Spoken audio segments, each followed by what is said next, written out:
Libertad religiosa. Respuesta a las dudas presentadas por Su Excelencia, el Arzobispo Lefebvre. A petición de la Congregación para la Doctrina de la Fe, he estudiado con detenimiento el extenso expediente preparado por Su Excelencia, Monseñor Lefebvre, en el cual se presentan una serie de dudas sobre la posibilidad de reconciliar la doctrina del Concilio Vaticano II sobre la libertad religiosa con el magisterio anterior.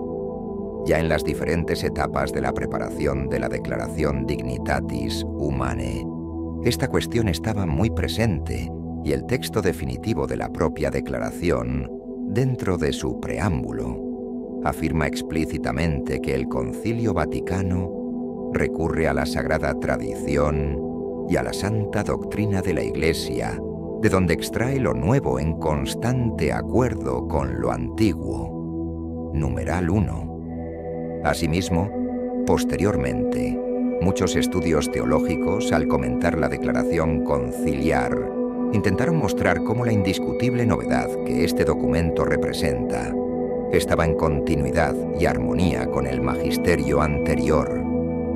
Sin embargo, para responder a la pregunta planteada por Monseñor Lefebvre, no basta con publicar lo que ya se ha transmitido en la bibliografía existente, y se consideró necesario realizar un estudio más detallado, cuyo resultado se presentará en las siguientes páginas.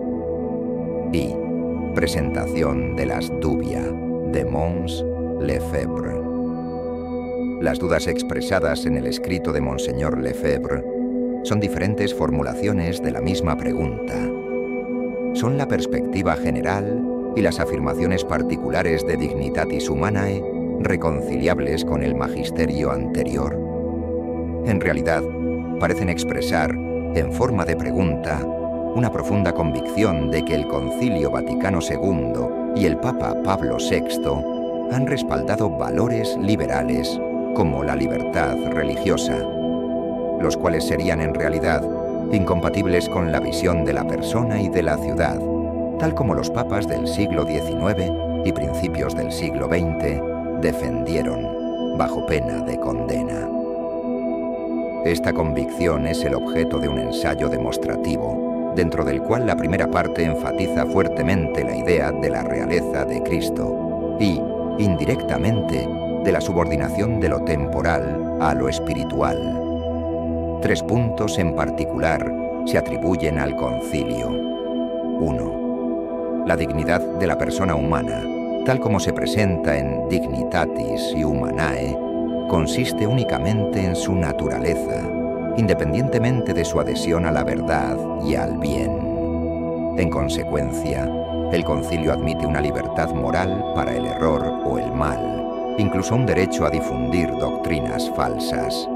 Dentro de esta perspectiva, la verdad sería en sí misma relativa. La verdad ya no es una. La religión católica ya no es la única verdadera.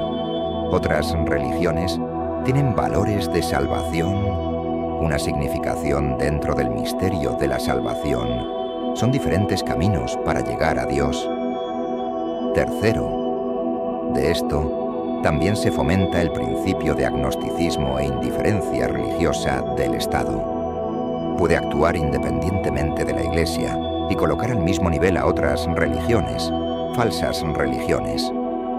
Como tal, el Estado no honra a Dios con el culto de la verdadera religión, a menos que reconozca la religión católica como la religión del Estado, promueva positivamente el bien en el orden temporal y preste la ayuda del brazo secular contra aquellos que perturban el orden evangélico y la realeza de Cristo. Las dudas también preguntan si Dignitatis Humanae, en particular el numeral 13, no excluye una protección particular de la Iglesia Católica por parte del Estado, contraria a la enseñanza de León XIII sobre el reconocimiento y el favor especial que el Estado debe a la verdadera religión.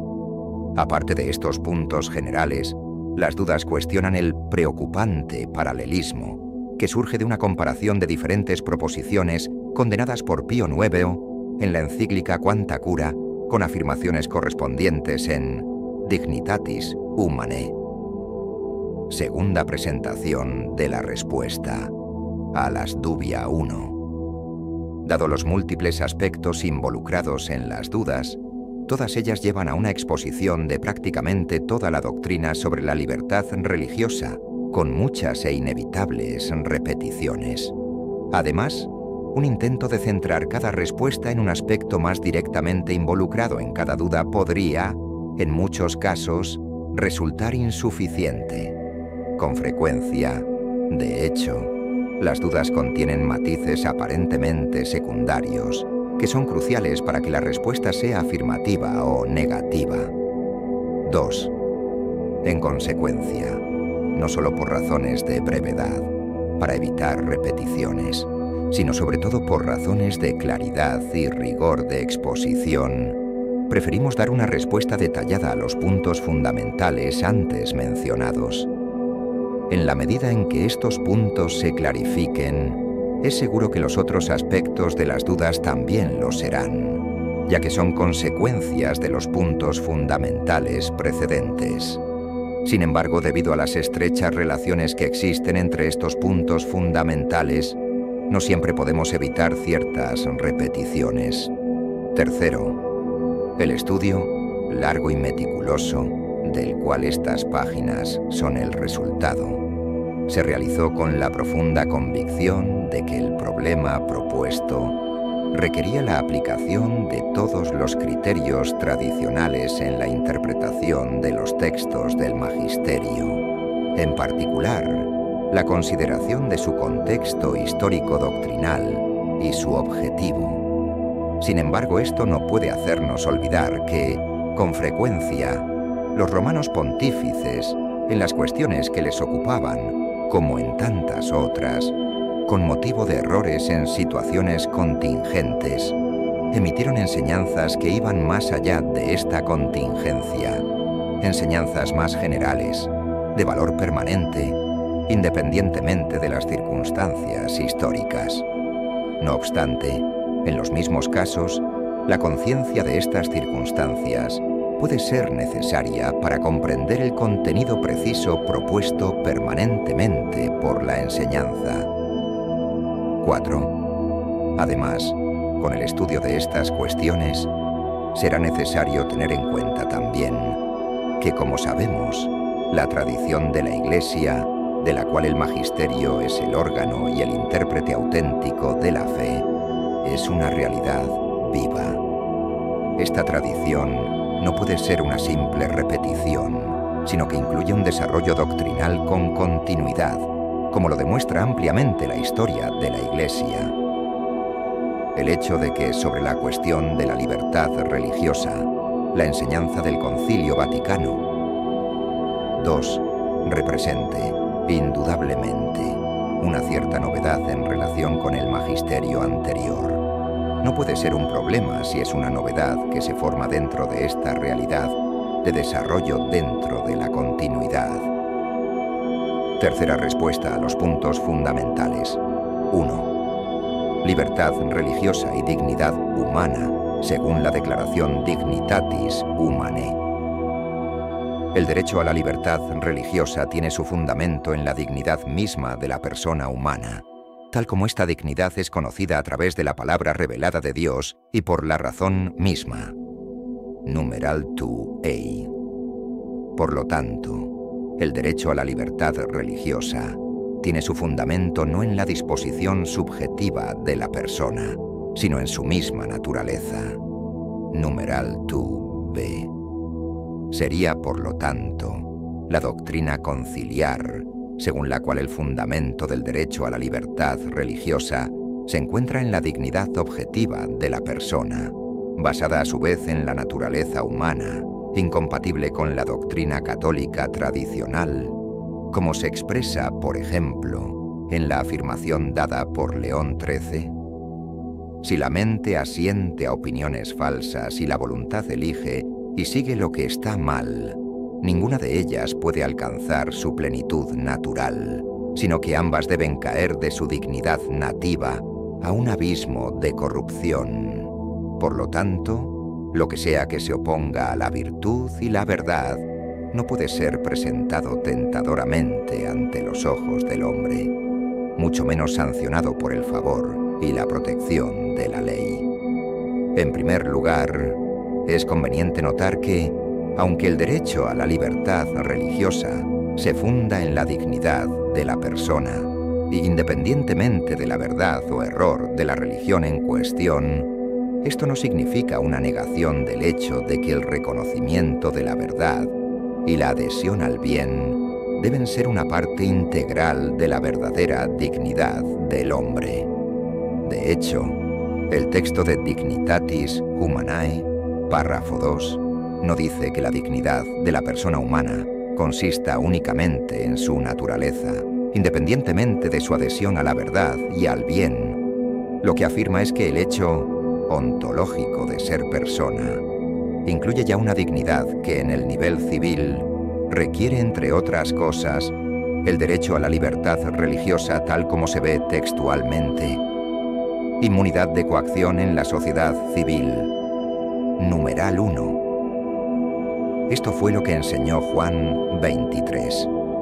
Siempre es perfectamente equitativo distinguir errores de aquellos que se desvían por opinión, aunque sea el caso de hombres que están cautivados por el error en cuanto a la verdad o por un conocimiento inferior de las cosas, ya sea con respecto a cosas sagradas o a la mejor actividad de la vida. Pues un hombre que ha caído en el error no deja de ser hombre ni pierde su dignidad personal, cuya cuenta, por supuesto, siempre debe ser mantenida. Por un lado, debe señalarse que la enseñanza del Vaticano II, en el texto considerado, numeral 2, es perfectamente reconciliable con la enseñanza de la Iglesia sobre la consecuencia del pecado original. El pecado original destruye la dignidad sobrenatural y preternatural del hombre, basada en la gracia y en otros dones sobrenaturales y preternaturales, pero no destruye su dignidad natural, que simplemente se ve disminuida, siendo cambiada para peor, como la misma naturaleza humana. Por esta razón, la libertad del hombre, que sin duda es una de las principales manifestaciones de su dignidad ontológica, no fue aniquilada, sino solo debilitada.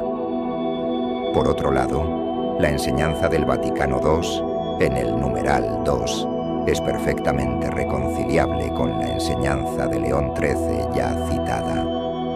Como se dijo, la dignidad de la persona presenta ciertos aspectos fundamentales que no pueden desaparecer ni por el pecado ni por el error, y es esta dignidad a la que se refiere Dignitatis Humanae 2.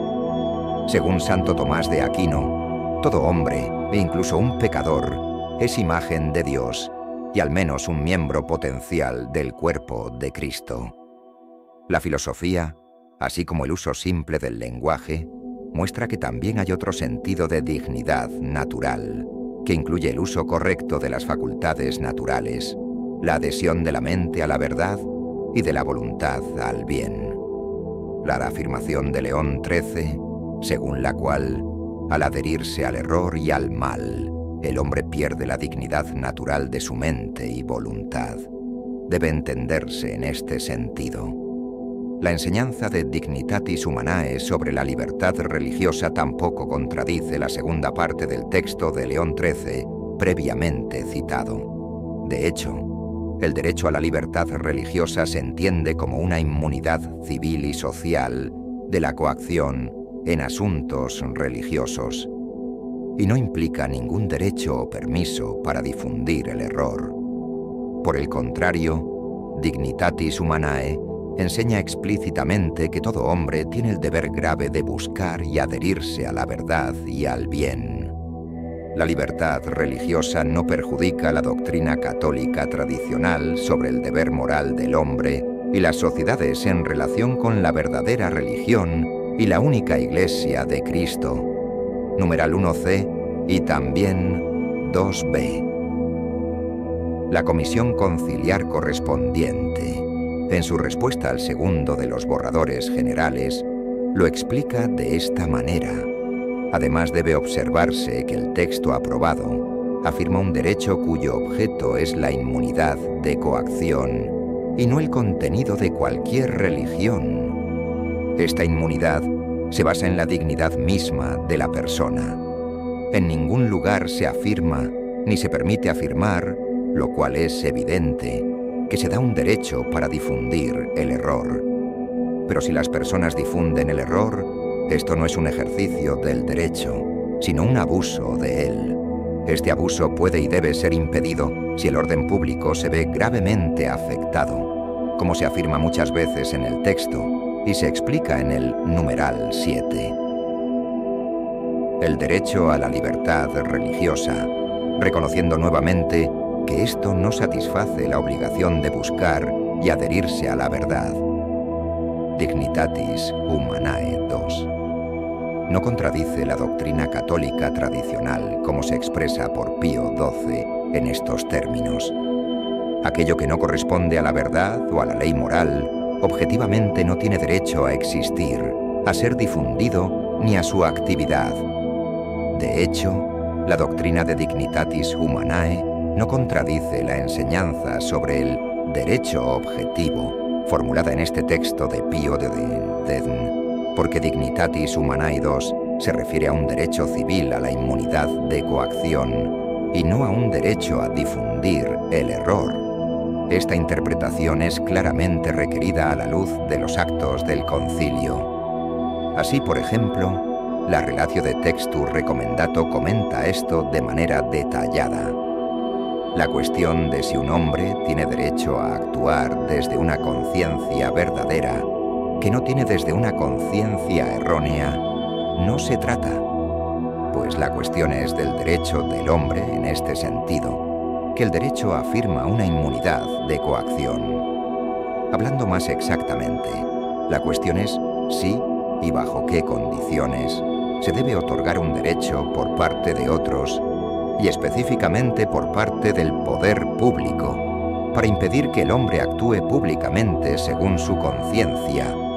Pero de esto, que la conciencia de la gente es errónea, no se sigue que se otorgue a otros el derecho de impedir su acción. En la cuestión de hoy, el principio de que los derechos no se basan igualmente en la verdad y el error se aduce en vano, lo cual ciertamente es cierto, si se entiende que el derecho no se basa en el error, sino solo en la verdad. Sin embargo, nuevamente, debe considerarse que la cuestión de hoy trata del derecho como inmunidad de coacción. Pero un hombre de conciencia verdadera ya goza de esta inmunidad. Aún así, el hombre de conciencia errónea también la goza, siempre que el derecho de impedir este o aquel acto externo de religión se otorgue a otro, es decir, al poder público. De todo esto, debemos concluir que la doctrina de Dignitatis Humanae no puede entenderse como una afirmación de un derecho a difundir el error. La noción de libertad religiosa dentro de Dignitatis Humanae no se refiere a las relaciones del hombre o el Estado con la verdad o el bien, sino del hombre y el Estado con otros hombres, indicando lo que el hombre no debe hacer, coaccionar en asuntos religiosos. En consecuencia, la libertad religiosa es un derecho negativo. Como toda negación supone una afirmación, este derecho negativo supone otro derecho positivo. Pero este derecho positivo no es difundir el error, sino que es al mismo tiempo una grave obligación: buscar la verdad y rendir culto a Dios. Esta grave obligación es la base de la reclamación de la persona a un espacio social para la actividad autónoma. Ya se dijo en este sentido con la reunión conciliar. Es útil notar que el esquema de la declaración no afirma que se dé un derecho a difundir errores religiosos en la sociedad, porque verdaderamente, tanto en sí misma como mucho más en el estado actual de la cuestión, una afirmación de este tipo carece de todo sentido, pues la cuestión más precisamente planteada es si y cómo el poder público puede legítimamente coaccionar a un hombre que públicamente manifiesta sus creencias religiosas. Y además la Comisión Conciliar insiste en estos términos. Se recuerda que el texto del esquema no reconoce un derecho a enseñar falsedades públicamente, sino que afirma un derecho a la inmunidad de coacción. Por otro lado, Dignitatis Humanae no afirma que la propagación de errores sea un bien. Lo que es bueno es que exista dentro de la sociedad civil un dominio de autonomía jurídica en asuntos religiosos compatible con el orden público y la moralidad. Dignitatis Humanae numeral 7 habla precisamente de estos límites del derecho a la libertad de coacción. Así se entiende que la inmunidad de coacción en asuntos religiosos no es un mal, es un bien, como lo es la creación por Dios de la libertad humana, aunque pueda resultar en pecado. El derecho a la libertad religiosa está ordenado al bien, uno de convivencia social basada en la amistad y la libertad, que todos puedan cumplir su deber de buscar y adherirse a la verdad, y que la Iglesia pueda desarrollar libremente su misión divina de evangelización universal. Dentro del régimen de libertad religiosa, la libertad humana no queda sin una norma, porque está plenamente sujeta a la necesidad moral impuesta por las leyes éticas y está exteriormente limitada en asuntos religiosos dentro del sentido indicado por Dignitatis Humanae 7. Además, la sociedad civil tiene derecho a protegerse contra los abusos que pueden darse bajo el pretexto de la libertad religiosa. Especialmente, corresponde al poder civil proporcionar protección de este tipo, que sin embargo, no debe hacerse de manera arbitraria ni favoreciendo injustamente a una parte, sino según normas jurídicas, en conformidad con el orden moral objetivo. Estas normas se postulan para la protección efectiva de los derechos de todos los ciudadanos y para su asentamiento pacífico, tanto por un cuidado suficiente de la paz pública honesta, que es coexistente ordenada en verdadera justicia, como por una debida tutela de la moralidad pública. Todo esto constituye una parte fundamental del bien común y cae bajo la cuenta del orden público. Numeral 7. Deberá cc. Aunque la declaración no pretende exponer aplicaciones particulares de principios, especialmente si involucran cuestiones complejas, es cierto, por ejemplo, que la libertad religiosa no excluye que el Estado prohíba el divorcio, la poligamia, etc. y otras cosas que su religión permite, sin asumir la prohibición de otras manifestaciones externas de esa religión que no son contrarias al buen orden público. De hecho, debemos tener en cuenta que la referencia al orden moral objetivo, introducida en el texto reconocido de Dignitatis Humanae 7, se justificó por la relatio correspondiente de la siguiente manera. Se lee, fundado en el orden moral objetivo. La adición es de gran importancia.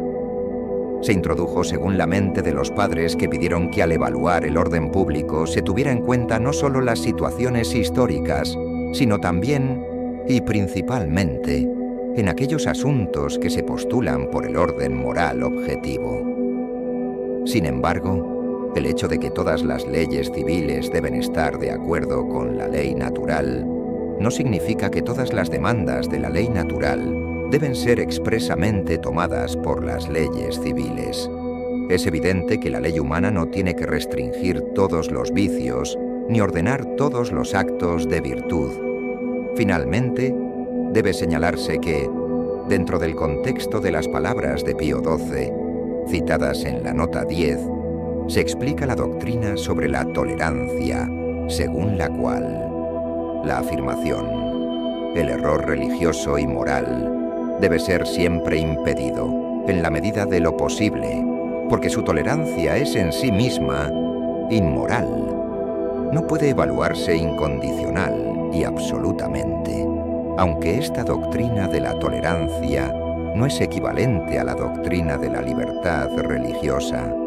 no hay razón para afirmar que son irreconciliables.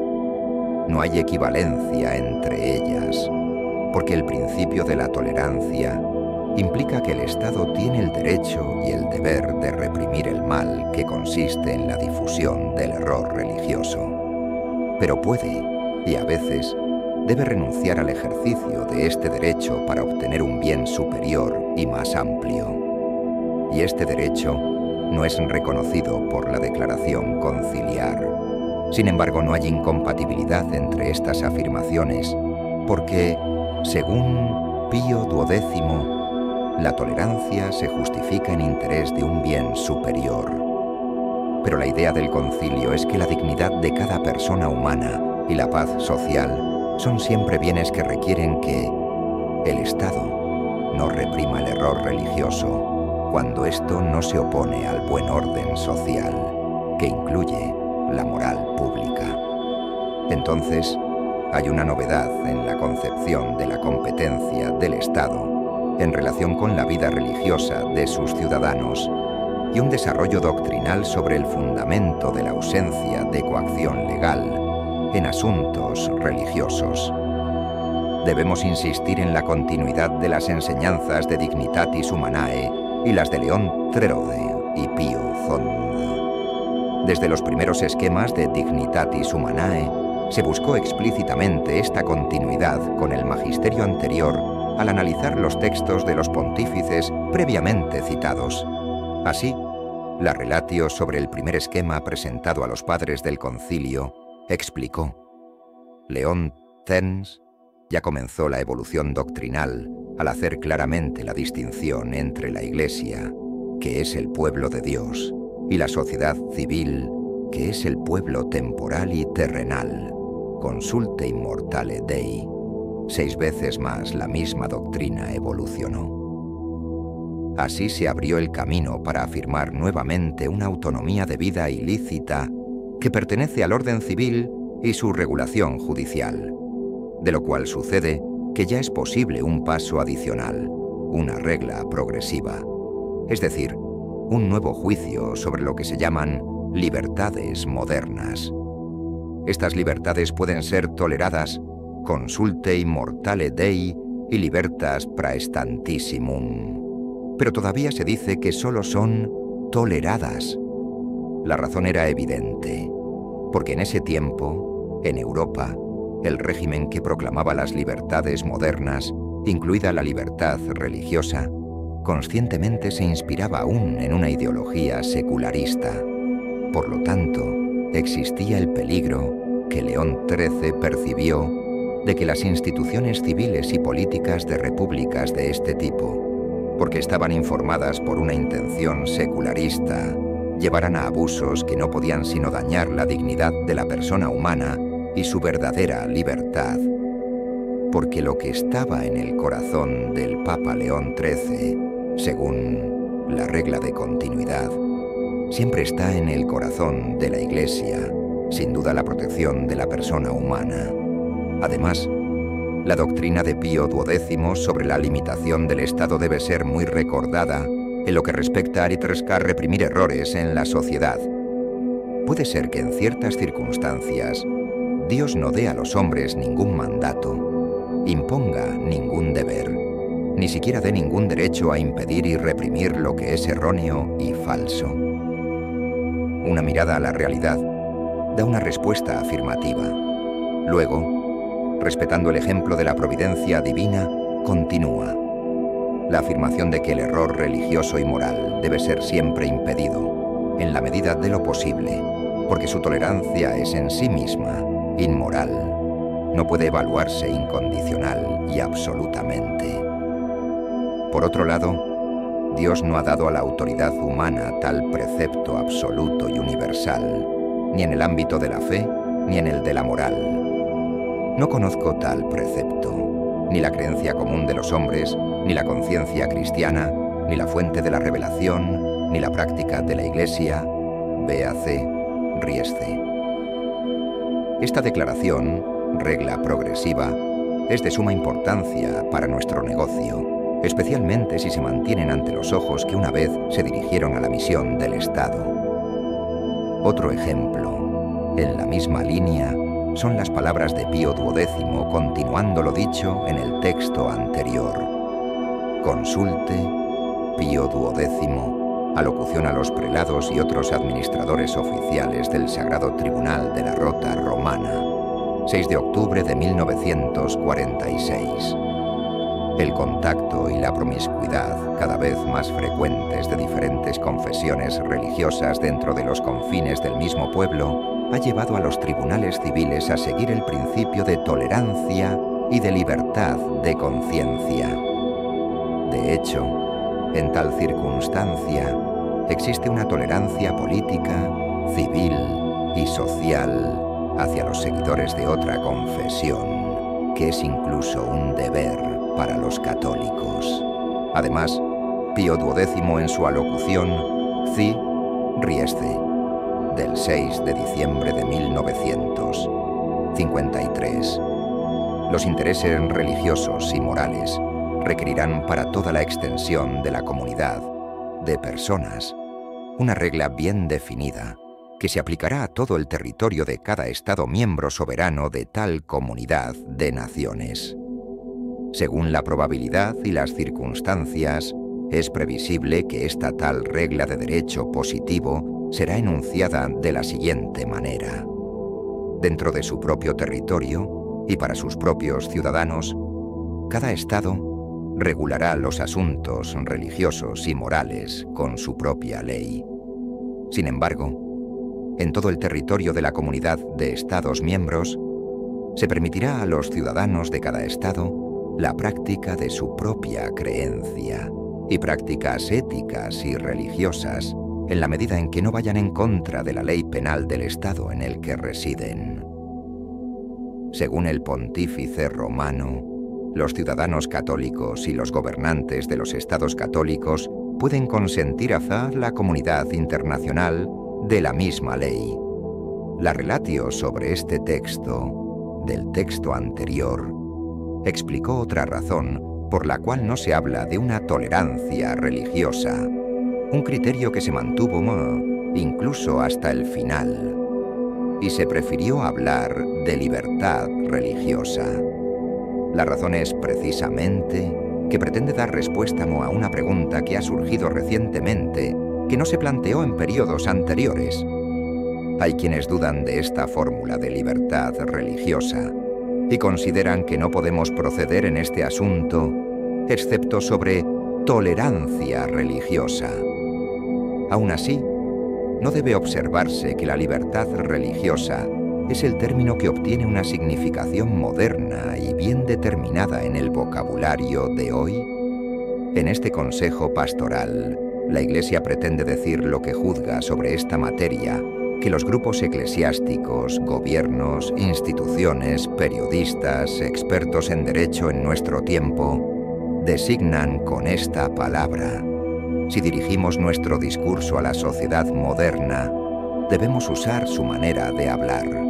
Por lo tanto, tratamos la libertad religiosa como una noción jurídica formal que enuncia un derecho que se funda en la naturaleza de la persona humana, el cual debe ser observado por todos y de alguna manera reconocido en la ley fundamental, Constitución de los Estados, con garantías jurídicas, para que pueda haber un derecho civil común. Su reconocimiento, protección y promoción deben ser asegurados por la sociedad en general y específicamente por los gobiernos. Finalmente, la doctrina de Dignitatis Humanae no requiere la desaprobación de la conducta en el pasado por parte de algunos príncipes cristianos, dado que la evaluación histórica es en sí misma compleja y, en su mayor parte, discutible, aunque no se puede negar a priori la posibilidad de que pocas acciones concretas hayan estado conformes con el espíritu del Evangelio.